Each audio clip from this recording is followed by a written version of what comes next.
শ্রী শ্রী চৈতন্য ভাগবত আদি খণ্ড দ্বিতীয় অধ্যায় তৃতীয় পর্ব। সবেই স্বধর্মপর সবেই উদার, কৃষ্ণ ভক্তি বই কেহ না জানয়ে আর। সবে করে সবারে বান্ধব ব্যবহার, কেহ কারো না জানেন নিজ অবতার। বিষ্ণু ভক্তি শূন্য দেখি সকল সংসার, অন্তরে দহয়ে বড় চিত্ত সবাকার। কৃষ্ণ কথা শুনিবেক হেন নাহি জন, আপনা আপনি সবে করেন কীর্তন। দুই চারি দণ্ড থাকি অদ্বৈত সভায়, কৃষ্ণ কথা প্রসঙ্গে সকল দুঃখ যায়। দগ্ধ দেখি সকল সংসার ভক্তগণ, আলাপের স্থান নাহি করেন ক্রন্দন। সকল বৈষ্ণব মিলি আপনি অদ্বৈতে, প্রাণী মাত্র কারে কেহ নারে বোঝাইতে। দুঃখ ভাবি অদ্বৈত করেন উপবাস, সকল বৈষ্ণব গণে ছাড়ে দীর্ঘশ্বাস। কেন বা কৃষ্ণের নৃত্য, কেন বা কীর্তন, কারে বা বৈষ্ণব বলি কিবা সংকীর্তন। কিছু নাহি জানে লোক, ধন পুত্র আসে, সকল পাষণ্ডী মেলি বৈষ্ণবেরে হাসে। চারি ভাই শ্রীবাস মিলিয়া নিজ ঘরে, নিশা হইলে হরিনাম গায় উচ্চৈস্বরে।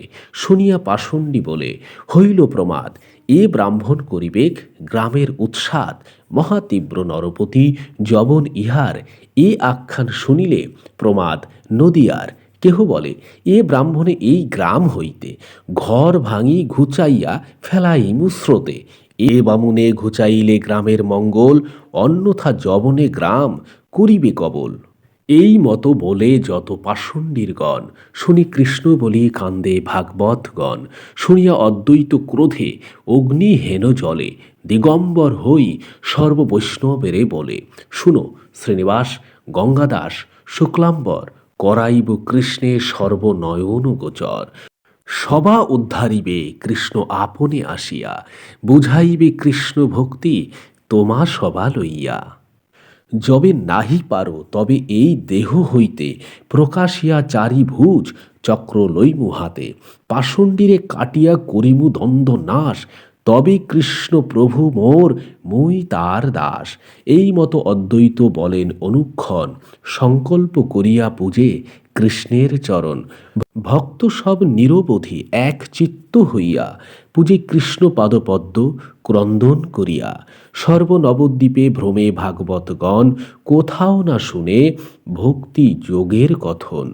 কেহ দুঃখে চাহে নিজ শরীর এড়িতে, কেহ কৃষ্ণ বলি শ্বাস ছাড়য়ে কান্দিতে। অন্য ভালো মতে কারো না রুচয়ে মুখে, জগতের ব্যবহার দেখি পায় দুঃখে।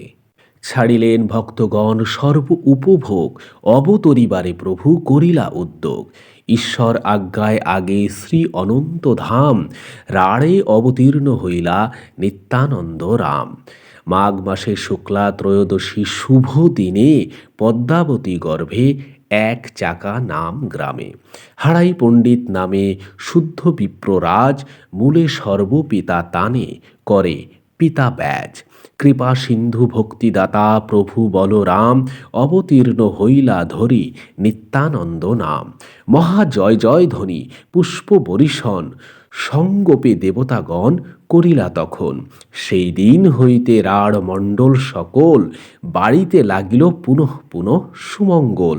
যে প্রভু পতিত জনে নিস্তার করিতে, অবধূত বেশ ধরি ভ্রমিলা জগতে।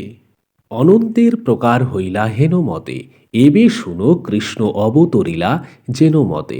নবদ্বীপে আছে জগন্নাথ মিশ্রবর, বসুদেব প্রায় তেহ স্বধর্মে তৎপর। উদার চিত্ত তেহ ব্রহ্মণ্যের সীমা, হেন নাহি যাহা দিয়া করিব উপমা। কি কশ্যপ দশরথ বসুদেব নন্দ, সর্বময় তত্ত্ব জগন্নাথ মিশ্রচন্দ্র। তান পত্নী শচী নাম মহাপতিব্রতা, মূর্তিমতী বিষ্ণু ভক্তি সেই জগন্মাতা। বহুতর কন্যার হইল তিরোভাব, সবে এক পুত্র বিশ্বরূপ মহাভাগ। বিশ্বরূপ মূর্তি যেন অভিন্ন মদন, দেখি হরষিত দুই ব্রাহ্মণী ব্রাহ্মণ। জন্ম হইতে বিশ্বরূপের হইল বিরক্তি, শৈশবেই সকল শাস্ত্রেতে হইল স্ফূর্তি। বিষ্ণু ভক্তি শূন্য হইল সকল সংসার, প্রথম কলিতে হইল ভবিষ্য আচার। ধর্ম তিরোভাব হইলে প্রভু অবতরে, ভক্ত সব দুঃখ পায় জানিয়া অন্তরে। তবে মহাপ্রভু গৌরচন্দ্র ভগবান, শচী জগন্নাথ দেহে হইলা অধিষ্ঠান। জয় জয় ধ্বনি হইল অনন্ত বদনে, স্বপ্নপ্রায় জগন্নাথ মিশ্র শচী শুনে। মহাতেজ মূর্তিমন্ত হইল দুই জনে, তথাপিহ লখিতে না পারে অন্য জনে। অবতীর্ণ হইবেন ঈশ্বর জানিয়া, ব্রহ্মা শিব আদি স্তুতি করেন আসিয়া।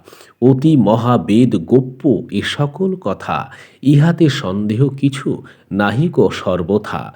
ভক্তি করি ব্রহ্মাদি দেবের শুনো স্তুতি, যে গোপ্য শ্রবণে হয় কৃষ্ণের রতিমতি। জয় জয় মহাপ্রভু জনক সবার, জয় জয় সংকীর্তন হেতু অবতার।